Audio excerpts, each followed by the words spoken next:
This episode is brought to you by Marvel Studios Echo. All episodes streaming January 9th, only on Hulu and Disney+. Rated TV MALV. Viewer discretion advised. Maya Lopez has betrayed her mentor, the notorious Kingpin. Now on the run, she returns to her hometown to prepare for the biggest fight of her life. Don't miss Marvel Studios' hardest-hitting series yet. An epic 5-episode event. Marvel Studios Echo. All episodes streaming January 9th, only on Hulu and Disney+.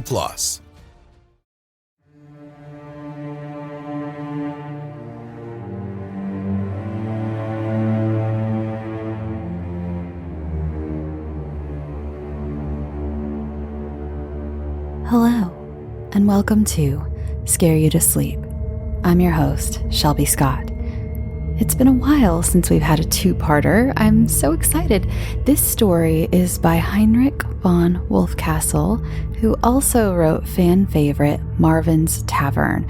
If you're new to the show and looking for episode recommendations for some of the older episodes, I suggest going back and listening to that one because it's such a great and creepy story. So, what does Mr. Wolfcastle have for us this time? Well, first of all, I recommend wearing headphones for this one to get the full binaural effect of this terrifying story. Honestly, I recommend headphones every week if you can. I know sometimes you can't. I listen to podcasts out loud sometimes too, but I do a lot of binaural stuff with the sounds, and it is more effective in headphones if you can listen to them in headphones. If not, then that's okay too. But yeah, just a little suggestion. Second, if you're one of those people who gets the heebie-jeebies looking into mirrors or reflective surfaces at night, then this one is sure to give you nightmares, or at least make you incredibly unsettled next time you have to go to the bathroom in the middle of the night. I know that routine. You just keep your eyes down while you wash your hands. Never let your eyes stray to the mirror. You never know what you'll see standing behind you.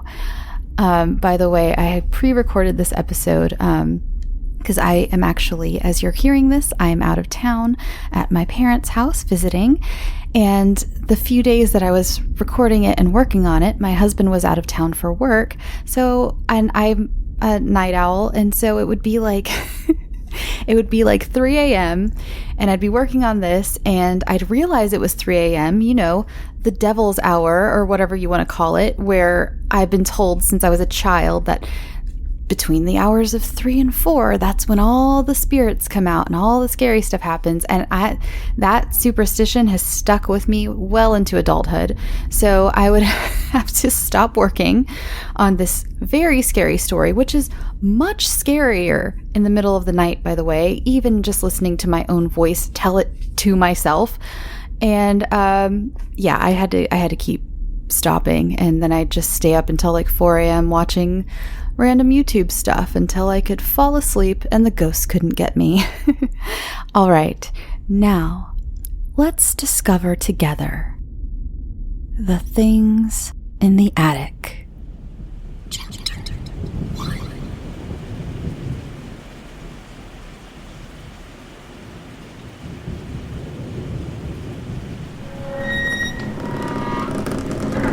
She pulled the ladder down from the ceiling, cringing as it groaned in protest. The general rule for sneaking into the attic in the middle of the night was to be as quiet as possible. But she wasn't practiced at it, and the ladder wasn't aligned with her mission. She pumped her foot on the bottom step to make sure it would hold her weight.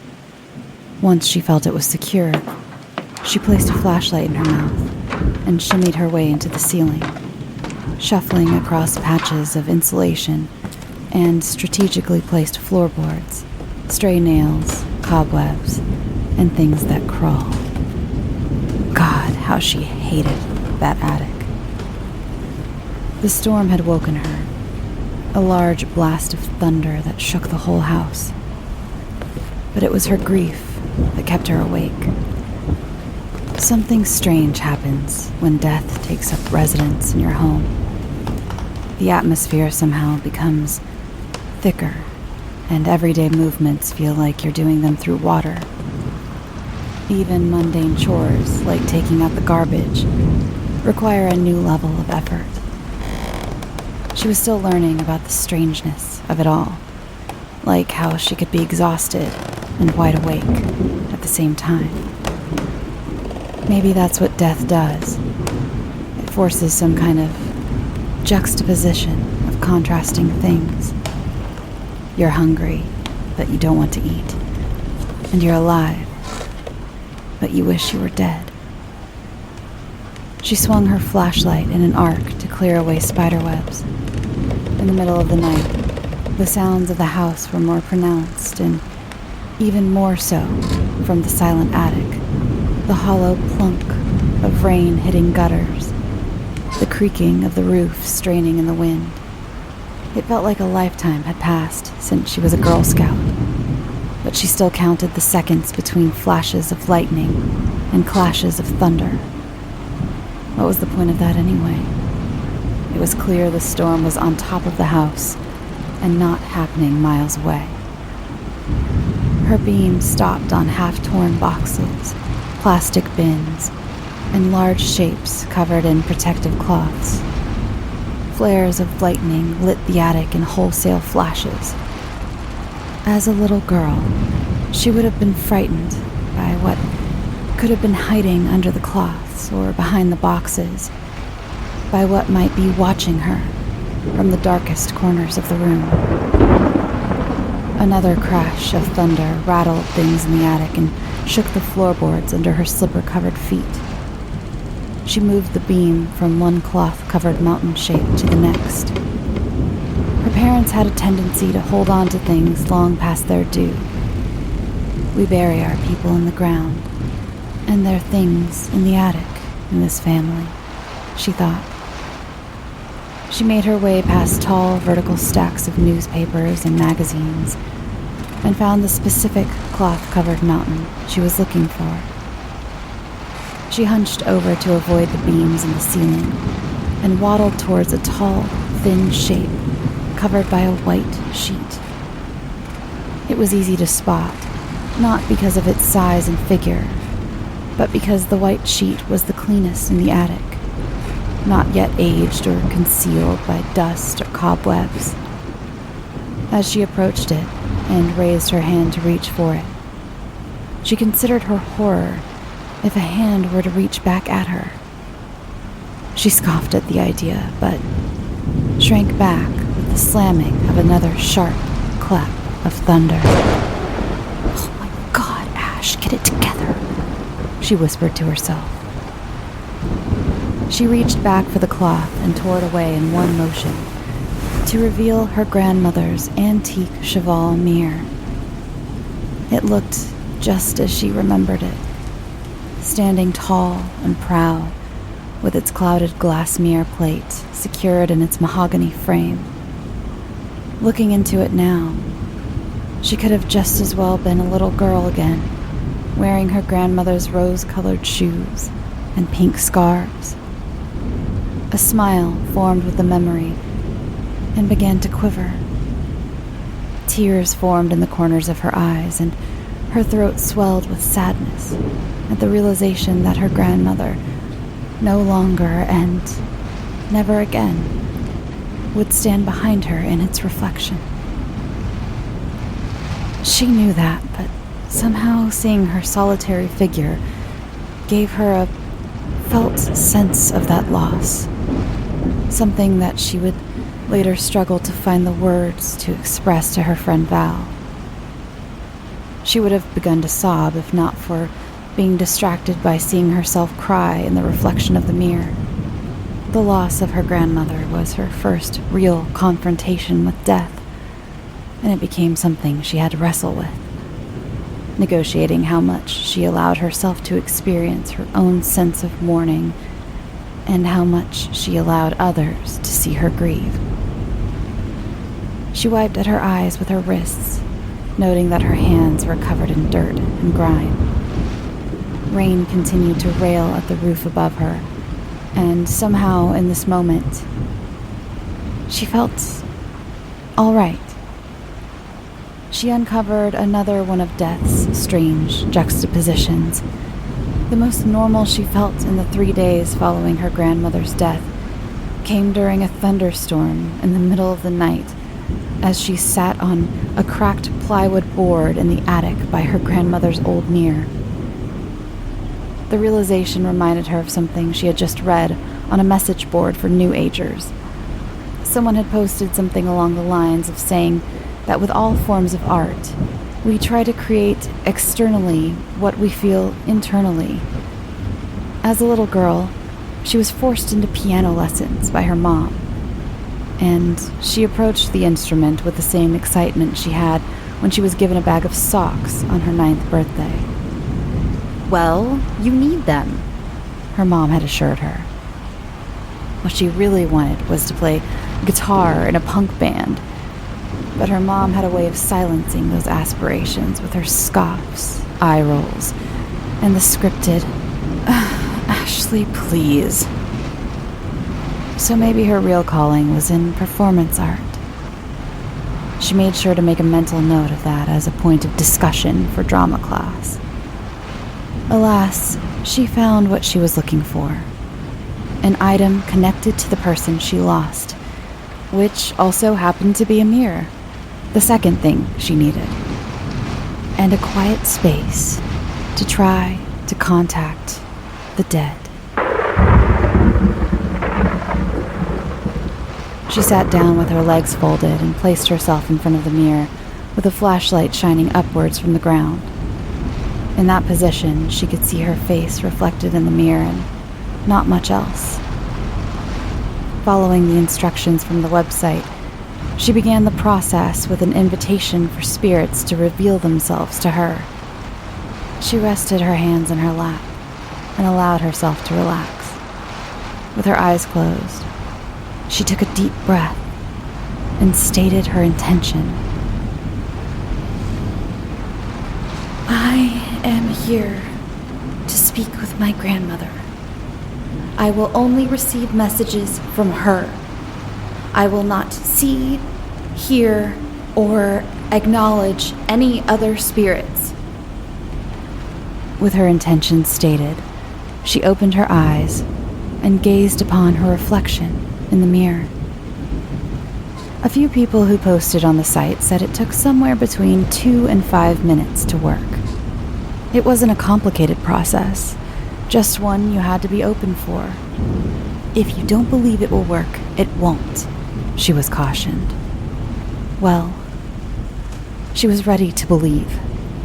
She was well aware that she wished to speak to her grandmother, to tell her for at least one definite last time that she loved her and missed her. There wasn't much else to say anyway. Her grandmother had been old and sick and getting sicker. There was no surprise in her death, and Ashley's sadness wasn't for her grandmother. It was for herself, for missing the one person in the world she felt she could count on above and beyond anyone else. But more profoundly, if this mirror experiment worked, if she really could see or contact the dead, then that would prove that there was more to this life after all. Her parents made her attend church more than she would have liked, and she excelled in Bible school. But the habit of attendance could not force a sense of religious belief in her. Her parents were some of the most religious people she had ever met, yet they were also some of the unhappiest people she knew. So either this religion thing was nonsense and just another way for her parents to try to control her, or her parents were morons. Sometimes she suspected both things were true. At first glance, her face reflected back to her and appeared as her own. Her sleek jawline was highlighted in the beam of her flashlight, her cheekbones accentuated by shadows, and her eyes made even more dark and piercing. She noticed the smooth skin that ran across her forehead, no longer riddled with the traces of acne, now that summer had ended and she no longer wore a headband to play tennis. If it were up to her, she would have played lacrosse instead, but that was unladylike, and so it was a summer of tennis and headbands and acne. It had been a while, she realized, since she looked at herself in the mirror without a purpose, just noticing her face and herself without mindfully picking apart everything that she wished looked different. She imagined how much her face had changed since she was a child. Back when she used to wish that she could see what she would look like as an adult or as an elderly woman. It was in the midst of that thought that her reflection began to change, softening in some places, rounding in others. It was as if someone had placed a squirming mask over her. She started to gasp as her face evolved in front of her, but she paused her reaction to not interrupt the process. Steadily, her face began to transform into others' faces. She would appear older and more mature, only to devolve and reform to a more youthful appearance a moment later. She watched in amazement as her contours grew and shrank. It was real, and it was happening, and she gazed on with eager anticipation for her grandmother's face to appear before her own. As the cycle of changing faces cascaded over her own, one face presented for a second time and lingered. It was the face of an old, haggard woman. Whereas the faces emerged as masks spawned from her own image, this face seemed to exist in its own right and stared back at her, threatening Ashley before dissolving into the next face, one of a woman in her 20s.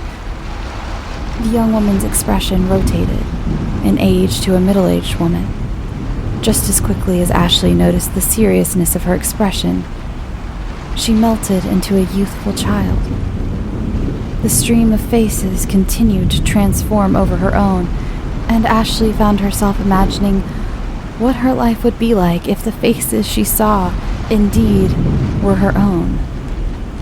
She watched in bewilderment as the lines in her forehead deepened and softened, and her cheeks rose and descended, until the haggard woman's face returned once more. Again, the old woman stared back at Ashley, her mouth twisted and shifting as if attempting to speak to her. This time, the face did not waver like the others had. It hovered over Ashley's features and stayed. Ashley felt the flesh of her arms rise under the woman's gaze. Her eyes were dark and deep and spilling over with disdain.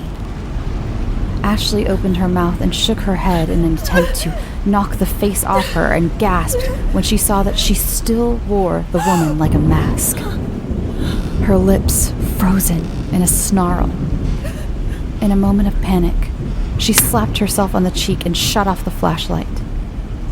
Hey there, it's the new year. You've got mood boards and resolutions, and work is back in full swing, and you don't need any extra stress in your life. And Factor's ready-to-eat meal delivery takes the stress out of meal planning and sets you up for success in the new year. Skip the grocery stores, prep work, and cooking fatigue. Instead, get chef-crafted, dietitian-approved meals delivered right to your door, with over 35 meals to choose from per week, including options like keto, calorie smart, vegan plus veggie, and more. Plus over 55 weekly add-ons. You'll have a ton of nutritious and flavorful options to kickstart your resolutions. Forget frantic lunch preps and rush dinners. Factor's 2-minute meals are your secret weapon in the new year. Fuel up fast with restaurant-quality meals, all delivered right to your door. Factor now offers loads of snack options like breakfast, smoothies, juices, snacks, and more to keep me going no matter what's on the schedule. Skip the overpriced takeout trap.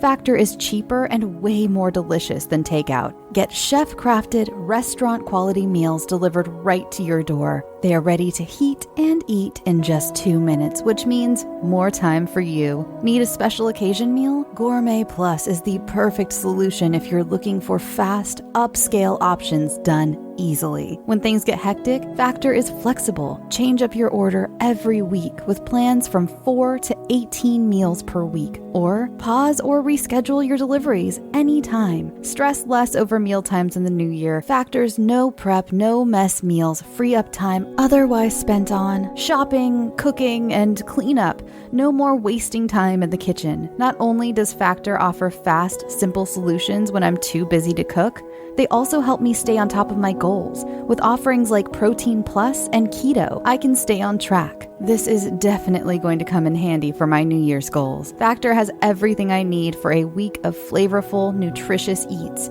In addition to ready-to-eat meals, they have cold-pressed juices, smoothies, energy bites, extra protein, veggie sides, and more to keep me energized during frantic times. Head to factormeals.com/scareyoutosleep50 and use code scareyoutosleep50 to get 50% off. That's code scareyoutosleep50 at factormeals.com. As many Scary to Sleep fans know, I've been going through a lot of changes in my life. And one thing I've been doing is getting my finances much more organized, and that includes paring down some of the subscriptions I pay for. It feels like everything is a subscription these days, be it for the gym or streaming services or music, the list goes on, and something that has helped me tremendously is Rocket Money. They not only helped me cancel subscriptions that were a pain to try to do myself. Have you ever tried to deal with some of these companies directly? It's just a headache. Rocket Money also alerts me when the subscriptions I did keep go up in price, giving me the ability to weigh my options and keep those little extras that add up oh so quickly in check. Rocket Money is a personal finance app that finds and cancels your unwanted subscriptions, monitors your spending, and helps lower your bills. I can see all of my subscriptions in one place, and if I see something I don't want, I can cancel it with a tap. I never have to get on the phone with customer service. Rocket Money has over 5 million users and has helped save its members an average of $720 a year with over 500 million in canceled subscriptions. Stop wasting money on things you don't use. Cancel your unwanted subscriptions by going to rocketmoney.com/scareyoutosleep. That's rocketmoney.com/scareyoutosleep. rocketmoney.com/scareyoutosleep. Ashley sat in the dark of the attic for seconds that seemed to stretch on for years, while rolling waves of thunder continued to grumble in the distance. She brought her hand to her mouth and felt the shape of her jaw and cheeks and lips, which all felt like her own. She wanted to leave the attic and return to her bedroom, but could not find her way without the light. She picked the flashlight up from the ground, but hesitated to turn it on in case she might reveal something that she did not want to see. She was alone when she entered the attic, but she had a distinct feeling that she was no longer by herself. No, there was something there with her. Something hovering and breathing down her neck without breath. Ashley held the flashlight in her hands. The light could reveal something bad, she considered. Oh, it will reveal something bad. She hated the thought of what she might find in the light, still feeling that shadowed and haggard face hanging over her shoulder and whispering insanity into her ear. Ashley moved her thumb to the switch and shut her eyes as she flicked it on. Slowly, she opened one eye after another, only to realize that the flashlight no longer worked. No light shone. Instead, she sat in the darkness, barely able to make out the shadows around her, until another flash of lightning lit the attic. In her reflection in the mirror, she saw the face of the woman behind her, the mask of a dark figure with a long and twisted mouth draping over her and rising. Ashley screamed under the roar of another wave of thunder as she scrambled on the sheets of plywood, catching a spiderweb in her face. She threw herself sideways, away from where the figure floated and away from the mirror. She felt a sharp pain bite at her leg, and she let out a yelp. It was just a spider or a nail, she reassured herself. She reached a hand out to feel her way towards the entrance of the attic while moving closer to the small, square hole in the floor illuminated by the subtle glow of the hallway. "Please don't feel anything. Please don't feel anything," she pleaded. As she crept forward on her hands and knees, reaching her hand forward again and sifting through the air in front of her, a spider crawled across her fingers. She shook it with a sob escaping from her lips. Kneeling, she glanced over her shoulder at the mirror and was thankful that she couldn't see it in the dark. She continued shuffling her way to the ladder in front of her. She dangled her feet through the hole of the ceiling, terrified that something, was in the hallway waiting for her. She couldn't shake the feeling that, even without seeing anyone near her, she knew she was in company. It wasn't just the old woman. It was all of them. She was in a sea of swimming, formless bodies. Ashley shimmied down the ladder, sliding her hands down the rails and nearly losing her footing. Before her foot left the last peg, she was racing back to her bedroom and losing a slipper along the way. The hall never felt so long, seeming to stretch on and on as she dashed for her door and shut it behind her. The entrance to the attic was wide open, and the ladder was still set. Her parents would find it in the morning and ask questions. There was no time to care about that. She needed to get out of here. She'll explain that she thought she heard a noise, a leak from the rain maybe, and just wanted to check it out for herself. "Oh, it was nothing, but better safe than sorry," she'd tell them with a smile. But for God's sake, was whatever happened in the attic confined to the attic? Would they follow her with the ladder down? Ashley charged into her bed and pulled the blankets over her head. She wanted to pretend that nothing was wrong and that she hadn't seen anything in that mirror. But the experience was undeniable. They did follow her, and she still felt them there with her, stirring the very air she breathed. She pulled back a corner of the blanket to peek into the room in hopes of convincing herself that it was all in her imagination. But she could not will herself to open her eyes to see what might be there with her. She didn't have to look to know that it was real anyway. She felt the web of their silhouetted masses crawling over her.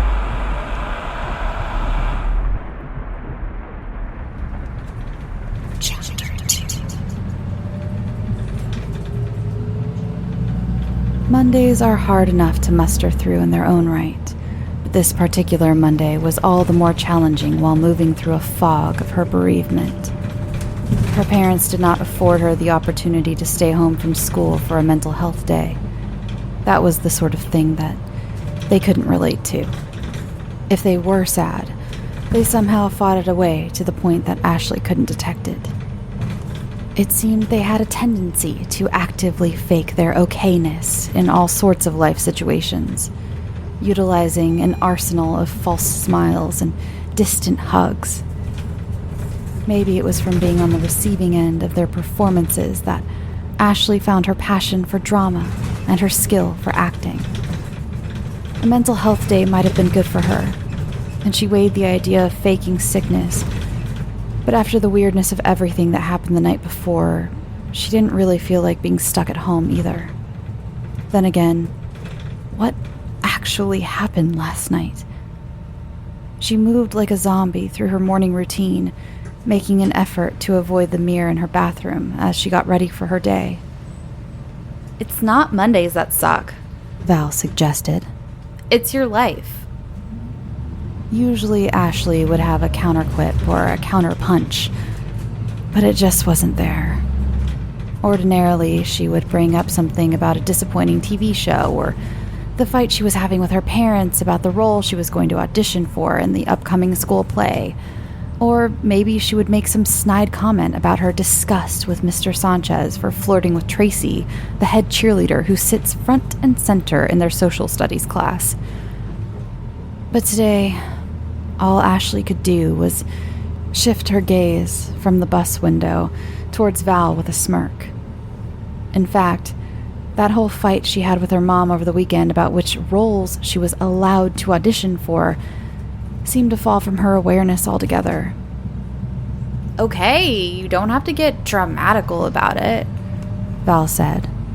She could see Ashley's defeat and acknowledge it as they rode the bus in a comfortable silence. The whole way to school, Ashley couldn't focus on anything other than what happened last night. She played with the idea of telling Val about it since she was having a hard time talking about anything else. But she was afraid Val would think she was having some kind of mental breakdown. Fortunately, the bus was running late to get to school, and there wasn't much downtime before the bell rang anyway.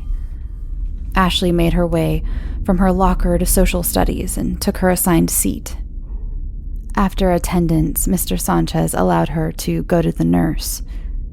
She had a reputation for being a solid and reliable student, and Ashley was appreciative of the benefits that came with that reputation when she needed them, like being allowed to go to the nurse's office when you're not feeling well. Instead of going straight there, she loitered in the hallway and pulled out her cell phone. She wanted to know if what she remembered happening the night before had actually happened, or if it was some weird lucid dreaming thing. According to a few websites, it might have been something as harmless as a waking dream, where even though you're awake, part of your brain is still dreaming, and you have trouble differentiating dream from reality. It would make sense. She was tired, and it was the middle of the night when everything happened, when her brain was used to dreaming anyway. And she was under a lot of stress, she reminded herself. She wrestled with those redeeming qualifiers and did her best to hang on to them in order to dismiss the whole thing. When she had first awoke, she had hoped she hadn't even been in the attic at all and that it was a dream altogether. But her father yelling about the ladder to the attic being down robbed her of that wish. Part of her was afraid that she would be robbed of this wish too. Indeed, as she made her way from the hallways towards the nurse's office and paused in front of the window of a dark classroom, the reality of it all became undeniable. It was a complete accident, and she didn't even mean to look in the reflection of the window. But she saw it. The haggard woman was behind her. Ashley muffled a cry and ran instinctively to the nearest bathroom. As she made her way in, she turned her head from the mirrors and darted into the closest stall. She was alone there, and she could allow herself to cry. She had already begun to sob anyway. In a moment of frustration, she took her cell phone out of her back pocket and held it up in front of her to see herself. Her hands were shaking, and she had a hard time steadying it. She was too afraid to look at her image in the phone and decided that she would take a picture and look at that instead. With her head turned to the side and crying into the corner of her shoulder, she clicked away a series of selfies. When she finished, she bobbled her phone in her unsteady hands as she looked for the pictures she took. The first one entirely missed her and only showed the top of the stall. In the next picture, she caught a piece of her right shoulder and a dark shadow hanging behind her. The third one, though, that one was square on. The image showed the haggard woman's dark and disheveled hair hanging all over Ashley. The woman's mouth was open, revealing a long tongue reaching towards Ashley's forehead. At the sight of the image, Ashley let out a horrific, howling cry and began weeping. Leave me the fuck alone! She screamed. Her voice echoed off the walls of the bathroom and back at her.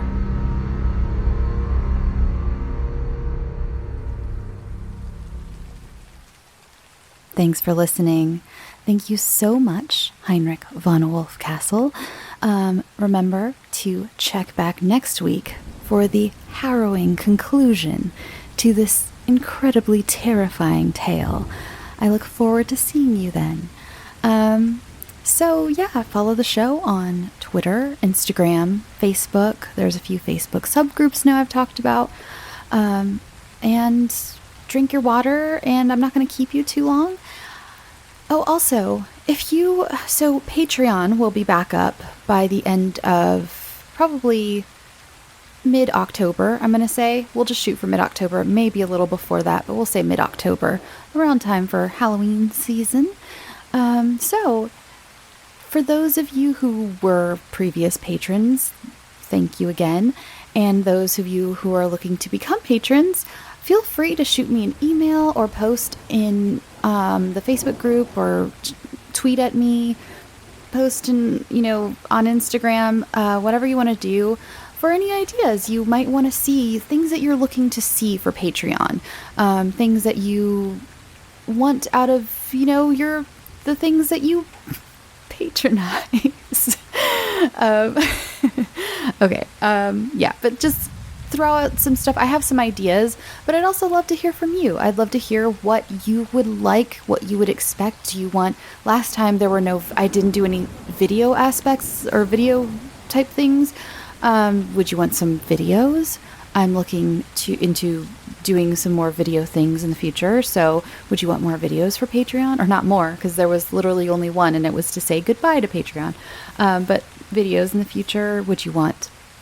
I'm going to continue once I start doing ads again. I will definitely continue the legacy of before and do ad-free episodes. Still going to do bonus episodes. I'm going to, for those of you who remember, I will continue Frankenstein. We will finish Frankenstein. I will put up all the parts that I've already done, and we will finish Frankenstein together.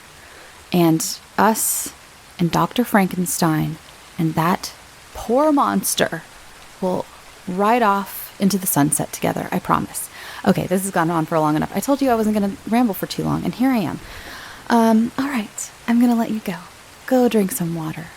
Go get some sleep. And sweet dreams.